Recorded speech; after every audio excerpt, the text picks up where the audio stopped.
आधी रात नियैया सोई गए सगरी नगरिया, ससुररिया तुलसी दास जी चले।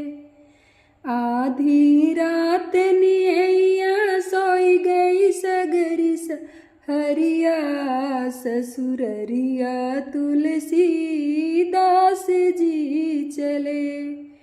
ऐसा पीर सतायो जैसे छन में लागा तीर हो, छन में लागा तीर।